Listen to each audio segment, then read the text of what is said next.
Greetings, gamers! Welcome to part number 44 of my Let's Play Fire Emblem for Genealogy of the Holy War. And in today's episode, I'm going to be talking about good old Shannan and not so great old Patty.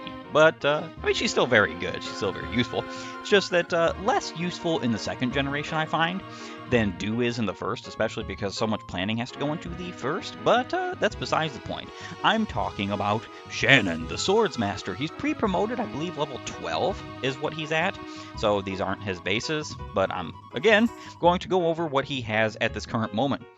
And that would be a 39 HP with 120% HP growth, an 18 strength with a 30% strength growth, 0 magic, 5% magic growth, 23 skill with an 80% skill growth, 24 speed with only a 20% speed growth, and 11 luck with a 20% luck growth, 14 defense with a 40% defense growth, and 4 resistance with a 5% resistance growth. Shannan is actually a very interesting unit in that his growth rates are actually kind of not good at all. I think only his skill is any good and his HP. That's all he really needs, right? So even if he never grows a single point in speed, he is going to have at base with the Balmung 41 attack speed. Let alone the fact that HP is really very important regardless of defenses in this game, because there comes a point where you get to so much HP, there's not a single unit in the game. Even strong holy weapon, maxed out, capped out units cannot one-shot you, because the max HP in this game is 80. If you get anything above 60, you're pretty golden. You're actually just golden. You cannot be one-shot by anything in this game that is not a crit per se. Now, Shannan is actually a pretty fantastic unit. He's a great boss killer. He's actually very good against certain of the Holy Blood users in this particular game, and I really think that he's here as your get out of jail free card. He is basically, I need this unit dead button, and he does it pretty well. Seeing that he has the Balmung, 90 hit, 30 might, 1 range, 3 weight, exalted weapon that gives plus 10 skill, plus 20 speed. It's unfortunate that he doesn't get anything like critical to really use skill. I mean, of course, Astra uses skill, but it would be so nice if he got critical. It just would. It would make him kind of insane. So if you were to get 50 KOs on the Balmung, which is actually not as difficult as you would immediately think. There's hordes of different kinds of enemies in this game that pretty much easily give Shannan 50 KOs. Especially if you get all the KOs he can possibly get around his start. It's not so difficult. And really, the Balmung makes him very much a dodgy and very much a very accurate unit. So therefore, he has just good combat all in all. He comes with 5,000 funds, only 6 movement. This is actually a huge problem. Swords Masters in this game don't have good movement like they do in Thracia. Now granted, Avel is kind of an exception. She has 1 extra point of movement than a regular Swordsmaster would have in Thracia, but still, only 6 movement. 7 movement in Thracia is like almost laughably good, because you really don't need much movement in that game. And this game, it's just the opposite. You need an incredible amount of movement, and it just so happens that all of your foot-locked units don't have it to speak of. So he comes with a star or S rank in swords, so he can use every sword in the game, and this includes his wonderful, beautiful Balmung. Absolutely love that weapon. He has Odo, Holy Blood, Major to be in fact, Pursuit, so as long as he has attack speed higher than his opponent, he is going to proc a double attack. And the thing is that is pretty much impossible for him to not have. I don't think there's a single unit in this game at base that Shannan cannot double. And then there's Adept, may strike foe 2 successive times if user is faster, class skill. So he has 2 class skills here, and then he has his personal skill, may strike foe 5 successive times. So even the strongest of Holy Blood weapons in this particular gen, except for maybe the Hellswath user, because he doesn't have crit, and maybe like 2 of the final bosses. I'm particularly thinking of the Emperor and the Dark Prince. I think those are the only 3 particular units that Shannan can't deal with in combat. Now, some of the magical units Shannan can't deal with, period, until he gets enough HP to not be one-shot. Now, that means that for the time being, he's not really all that great at it. But in 17 more levels, he's going to have minimum of 17 more HP than he has right now, minimum, and he has 130% growth, so it's actually kind of likely that he's going to get even more than that. Now, I love pairing Patty and Shannan because Shannan is a Holy Blood user. She has Bargain, and he can get gold from her, which isn't so important. What's important is that Shannan is a fantastic unit in the arena, and because I don't particularly use him besides the arena, and that's pretty much it, and this first start, and maybe like defending a castle or here or there because he's not mounted, he's actually a fantastic candidate for a husband to Patty, because then he can give her gold and then she can use it, which is pretty insane. So Patty is your Generation 2 thief that is your inherited thief. She is the daughter of Bridget and Dew, and most importantly, Bridget. So every single child in the second generation is primarily a child of the mother unit. So the mother never changes. You're never going to have a Patty from a different mother, but you will have a Patty with a different father. And the reason why this is important is because the fathers in the first generation are better than the mothers of the first generation. It's actually the same way in the second generation as well. Even though there is no pairing, there are no children. Male units in this game are just better. It makes sense. Combat is just something that males have a much better aptitude at, both biologically, naturally, and spiritually. So the fact of the matter is that this just makes a lot of sense. So you can trade around what father you use with different pairings to make better units. And I think this is pretty fantastic. And I gave her the wind sword. I actually want her to have the bolt sword. So she's going to have the bolt sword. I'm giving the wind sword to Leaf. Leaf is going to permanently keep the wind sword, which seems like kind of a bit of a waste because he doesn't have great magic to speak of, and he never will likely have great magic to speak of. But I'm not giving him a bow. There's just no reason to, even after he promotes. And I've already spoiled that he is basically Rakessus, but better. Much better, because Leaf actually has growth. So this is his best 1-2 range weapon or option. That is for swords, I would say, because grand scheme of things, it would probably be better once Leaf is capped out to give him something like a javelin, even though javelins are notably bad because his magic is going to be so much less than his strength, but he has a very high chance of getting crits and whatnot. So that's besides the point. She comes with a sleep edge and an iron sword. These are two things that auto come with Patty. She's the only way you can get a sleep edge in this particular generation. I don't think it comes on Daisy. I really do not. She has minor Euler Holy Blood to speak of because she is the daughter of Bridget, of course. Now, she comes with 6 movement, only 7,234 funds, a C rank in swords. In my particular pairing, now she has her class skill, Steel, but she comes with Soul and Bargain, which are Dew's skills, because her mother had no skills to speak of. And again, this is just showing more proof that she's not really like a combatively good unit, and her mother isn't really a combative good unit concerning skills. Of course, her mother is actually very good combatively, but I'm just talking about skills per se. Now, when it comes to Patty, Patty's father, which was Dew, gave her a 95% HP growth rate, so she has a 28 base, and then 5 base strength, 50% strength growth, 0 base magic, 25% magic growth, so she can actually use magic swords to some degree of success, especially upon promotion. Now, again, I've never promoted her.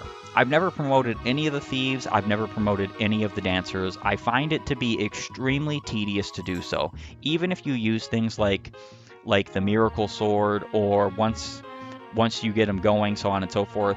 It's just too tedious, in my humble opinion.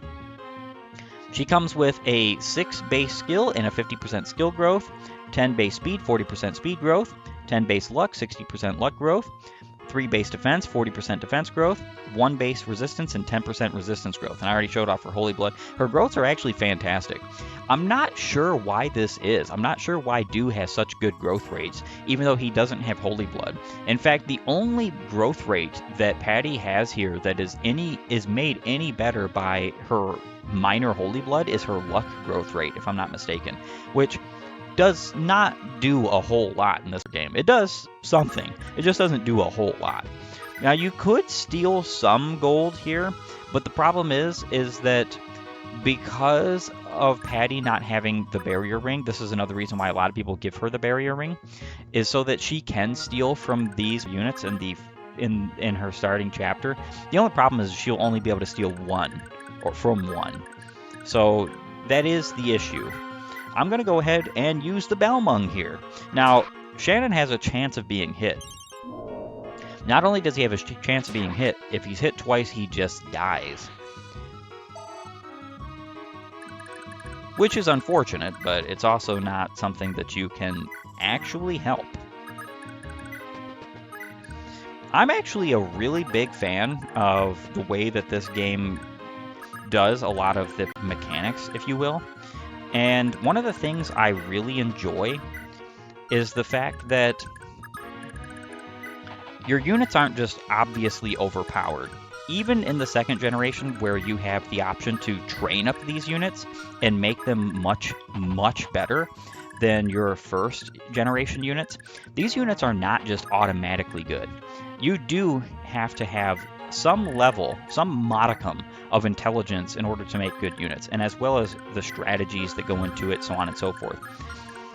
With this in mind, I find that the first generation is more fun to play in certain retrospects, but then I think about it and I'm like, is it really though? I actually think that the second generation has so much more replay value, because even though the first generation you can do a lot of things differently to change specific aspects of how your characters will become in the second generation, the second generation is just so wildly different because of the choices you make in the first. Bloom's got some terrifying warriors on his side. There's Mamba, Fotla, and Ariu, a trio of powerful sorceresses sisters. Then there's Tinny, a young mage. Bloom's niece she may be, but that girl's still got a kind heart on her. She's come to our aid and the aid of our neighbor villages time and time again. She's nothing like her family. 2,000 gold. Yeah, like I said, I am going to try to get this village with Lean, just because I would like the barrier sword. Leaf is going to get the rest of the remaining villages here. He needs as much gold as possible, otherwise he's going to have an incredibly difficult time dealing with the arena. And, well, not really dealing with the arena, getting the Paragon Band. Leaf needs the Paragon Band. He is the most important priority for Paragon outside of, obviously, Seliph. And because Seliph starts the second generation, there's just no reason to give the Paragon Band over to Ethlin to inherit it to Leaf. It's actually kind of a bit ridiculous to think even about doing something like that, especially because the fact of the matter is that he already has the Pursuit Band. Now, the moment that he's promoted, he can sell this, and he's going to get a fair bit of gold. The cool thing about this is the reason why inheritance is so powerful in this game, is because he's just going to get a free 20,000 gold from this. Just free. He didn't do anything he didn't buy this. So, proper inheritance can change your game. I think Finn is the last and only unit I have left to move, so I'm just going to end turn. Ulster phase. Yeah, so here comes the Knights of Ulster. They will be coming back out. I do want to deal with them yet again with good old Finn, and a combination of Finn as well as Leaf, just for the experience points.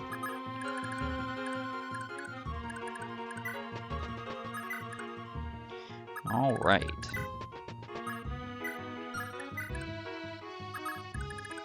And I'm going to continue the pairing quest. You don't have any means, or I should say, you don't have any necessary reason to hurry this little portion up with these units, so there's no reason not to pair. King Bloom and his Queen Hilda have got 2 children between them, Ishtar and Ishtar. Ishtar's ruling over Munster right now, and Ishtar's posted at Forest Mergen, both being Bloom's dirty work. Unlike their folks, they are fine youths. Be sure to face them sooner or later. Be on your guard, stranger.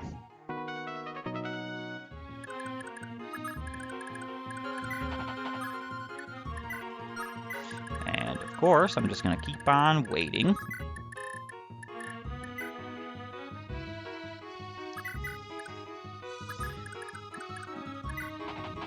You can talk to these guys. Lord Bramsel has decreed that none shall pass this point for the time being. Move along. And that's all that really happens. All right.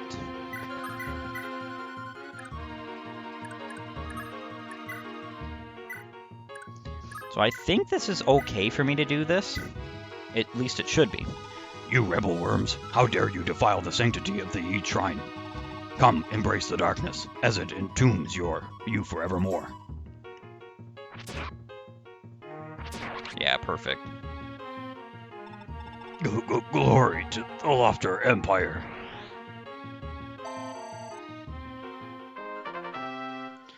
If I'm not mistaken... Oh, I think I just made a mistake. So if I'm not mistaken, these guys will actually move the moment that you KO the boss. So I almost think that it's probably for the best for me to reset on that. And just let Shannan take these guys out, all 3 in the same turn. The RNG is the same. All you have to do to make sure the RNG stays the same is use the units in the exact same order that you did, doing pretty much the same thing that you did. It's not really all that hard. Arthur and Fee, even though they are pairing, are actually going to be separating the moment that I seize Yied. And the reason why that is because Fee needs to move to the left and get this village, whereas Arthur needs to move south. And he needs to deal with Melgen. And I think... yeah, it's just Patty that needs moving. So it's the Yied phase, and I'm hoping that all 3... Oh, what? None of them decided to attack? I wonder, then, if they do move. The only problem with that little scenario is if they do move, Patty's just gonna die. Continue moving. I'm going to attack you. I'm surprised he hasn't procced Astra more times, to be sure. HP, strength, skill, luck, pretty decent level up. Yeah, Kutsov has Jormungandr. I wonder why he decided not to attack. That's actually kind of very strange. Some would probably say it's not really all that strange, but I think it's strange.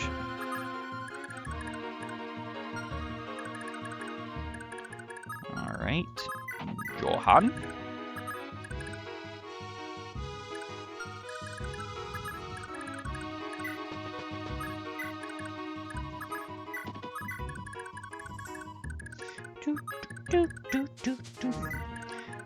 Okay.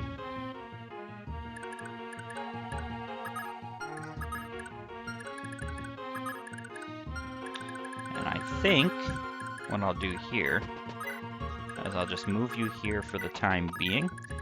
Do have to make sure that there are units separating. The guys can stay next to each other. The females cannot. So the females in your army cannot be right next to each other. They will mess with each other's pairings. Because of jealousy, that is. Never the end of the war with all these years, or near the end of the war all these years ago, this entire region was conquered by King Bloom, the son of Duke Rector. His rule's been one tragedy after another. Just when we thought he couldn't get any worse, now he's just letting those child hunts happen. We can't take this anymore. Yeah, I wouldn't want to take it anymore either. Alright, so these guys cannot reach yet another turn, which is fine, because Leaf is going to be caught up for the final, or the follow-up turn.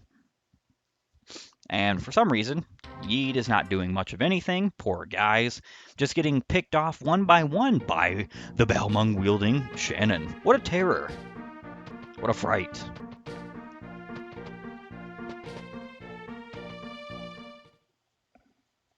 Okay, Seliph's phase finally back to normal.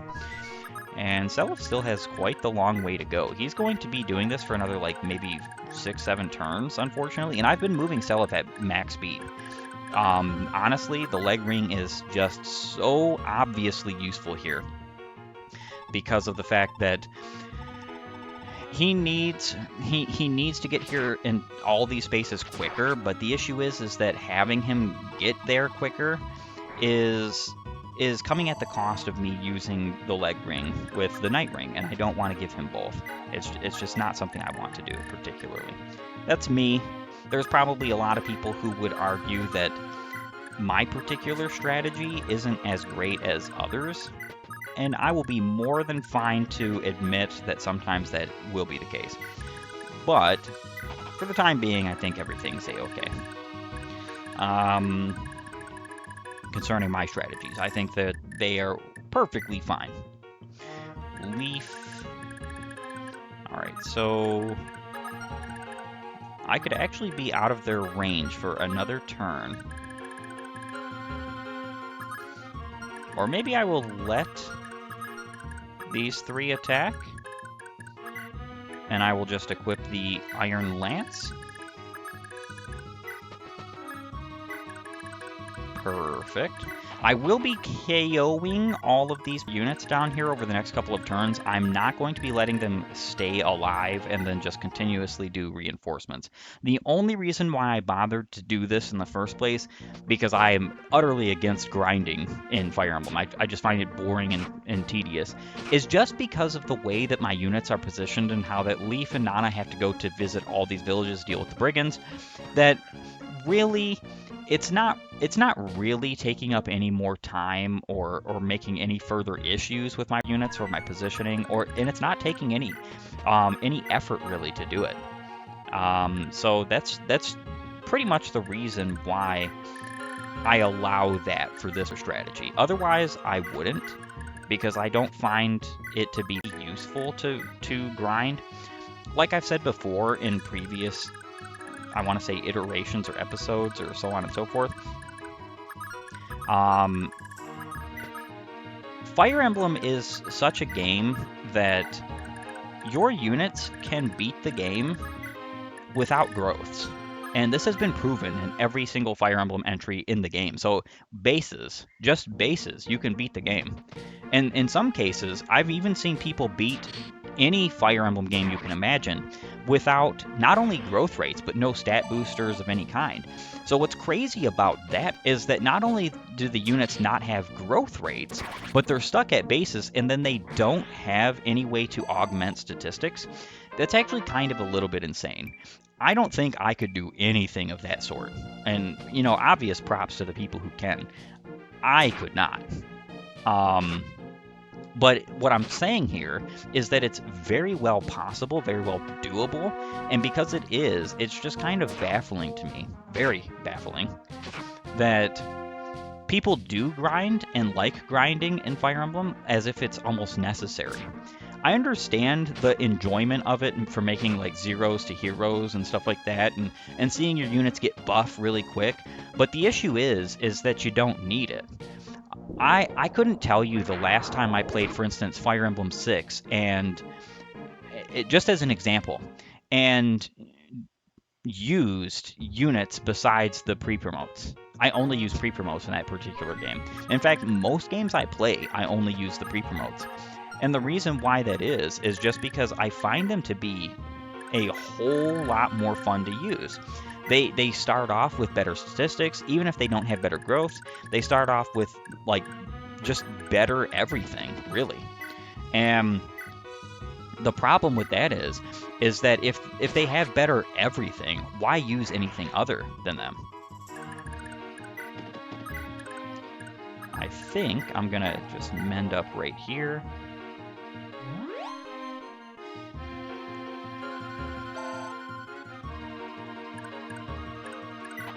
Move back. I'll move back Leaf once. And I do believe that's all I can do for right now. So my ideal Fire Emblem is something like Thracia or Genealogy, where you see a lot of options. So it is very much obvious fact that in Thracia, your best combative units, by and large, are the pre-promotes. There is nobody in the game that holds a candle to the combat of Galzus, or Dean, for instance, or like the early game combat of Finn with his Brave Lance. There's just nobody. You can see these things. Now, granted, Finn is not a pre-promote. I'll absolutely grant that. But then you have somebody like Avel and Dagdar who are pre-promotes. Dagdar has such absolutely abysmal growth, but yet he's still good for the rest of the game. I think he has the second highest base HP in the game. And there's people who still devalue him. Like he's not good just because he's not a perfect unit, or he's missing something here, there, or whatever. And then you have the fact that, okay, let's go over to Leaf and party. I actually want to KO the commander. Hopefully I can. As long as he doesn't proc Pebis, and he did not. Very nice.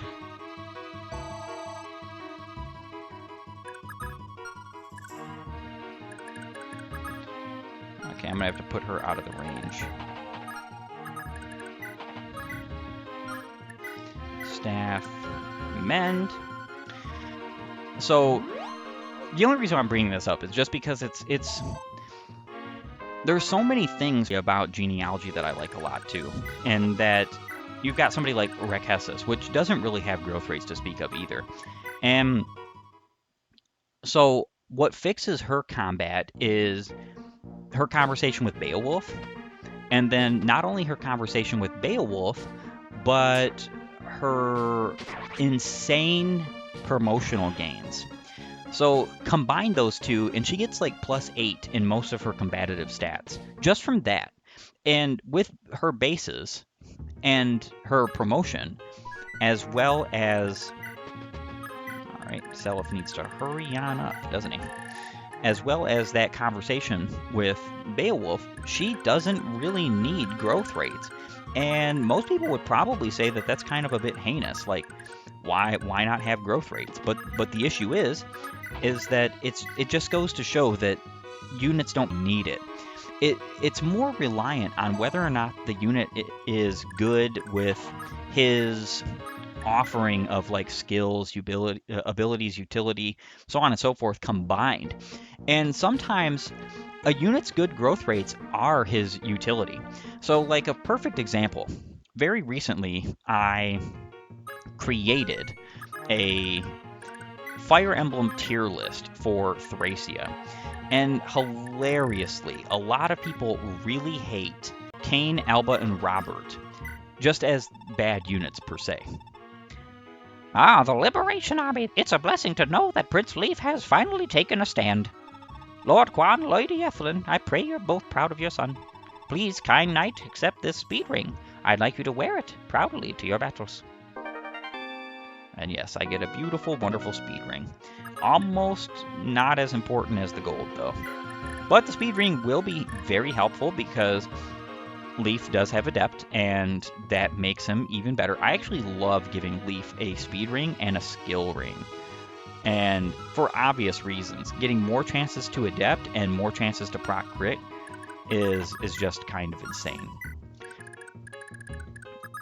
Okay, let's see what I can do here.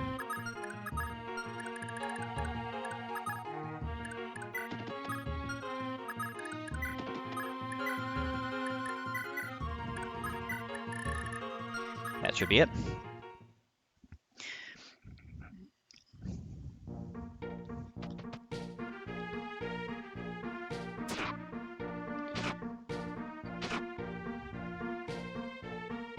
But as I was saying, Cain, Alba, and Robert are typically considered very bad units in Thracia, like the worst units in the game. And I'll grant that they are probably objectively the worst units in the game.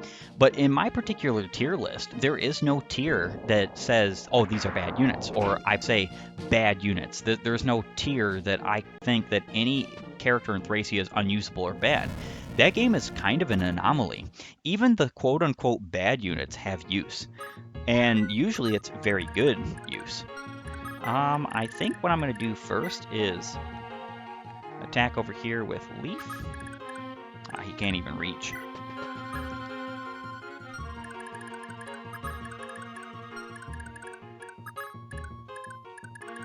But he can go right here, and Nana can continue